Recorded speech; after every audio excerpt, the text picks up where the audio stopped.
নমস্কার। কবি রবীন্দ্রনাথ ঠাকুরের কবিতা আফ্রিকা। কবিতা পাঠে আমি মৌমিতা পাল।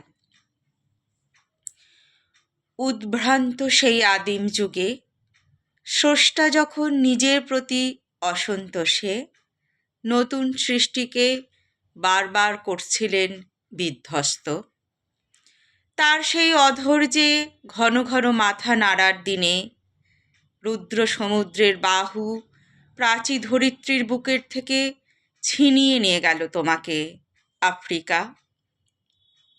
বাদলে তোমাকে বনস্পতির নিবিড় পাহারায় কৃপণ আলোর অন্তঃপুরে। সেখানে নিভৃত অবকাশে তুমি সংগ্রহ করছিলে দুর্গমের রহস্য, চিনছিলে জল স্থল আকাশের দুর্বোধ সংকেত। প্রকৃতির দৃষ্টি অতীত জাদু মন্ত্র জাগাচ্ছিল তোমার চেতনাতীত মনে। বিদ্রূপ করছিলে ভীষণকে বিরূপের ছদ্মবেশে, শঙ্কাকে চাচ্ছিলে হার মানাতে। আপনাকে উগ্র করে বিভীষিকার প্রচণ্ড মহিমায় তাণ্ডবের দুন্দুভি নিনাদে।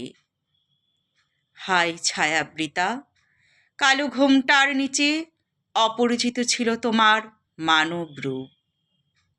উপেক্ষার আবিল দৃষ্টিতে এলো ওরা লোহার হাত করে নিয়ে, নখ যাদের তীক্ষ্ণ তোমার নেকড়ের চেয়ে।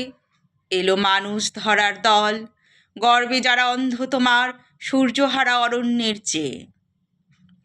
সভ্যের বর্বর লোভ নগ্ন করল আপন নির্লজ্জ অমানুষতা। তোমার ভাষাহীন ক্রন্দনে বাষ্পাকুল অরণ্য পথে পঙ্কিল হলো ধূলি তোমার রক্তে অশ্রুতে মিশে। দস্যু পায়ের কাটা মারা জুতোর তলায় বিভৎস কাদার পিণ্ড চিরচিহ্ন দিয়ে গেল তোমার অপমানিত ইতিহাসে। সমুদ্র পাড়ে সেই মুহূর্তেই তাদের পাড়ায় পাড়ায় মন্দিরে বাজছিল পূজার ঘণ্টা। সকালে সন্ধ্যায় দয়াময় দেবতার নামে শিশুরা খেলছিল মায়ের কোলে, কবির সঙ্গীতে বেজে উঠছিল সুন্দরের আরাধনা। আজ যখন পশ্চিম দিগন্তে প্রদোষকাল ঝঞ্ঝা বাতাসের ঊর্ধ্বশ্বাস, যখন গুপ্ত গহ্বর থেকে পশুরা বেরিয়ে এলো, অশুভ ধ্বনিতে ঘোষণা করল দিনের অন্তিম কাল। এসো যুগান্তরের কবি, আসন্ন সন্ধ্যার শেষ রশ্মিপাতে দাঁড়া ওই মানহারা মানবীর দ্বারে। বলো ক্ষমা করো, হিংস্র প্রলাপের মধ্যে সেই হোক তোমার সভ্যতার শেষ পুণ্যবাণী। শুনলেন কবিতা আফ্রিকা, কবি রবীন্দ্রনাথ ঠাকুর। কবিতা কণ্ঠে আমি মৌমিতা পাল।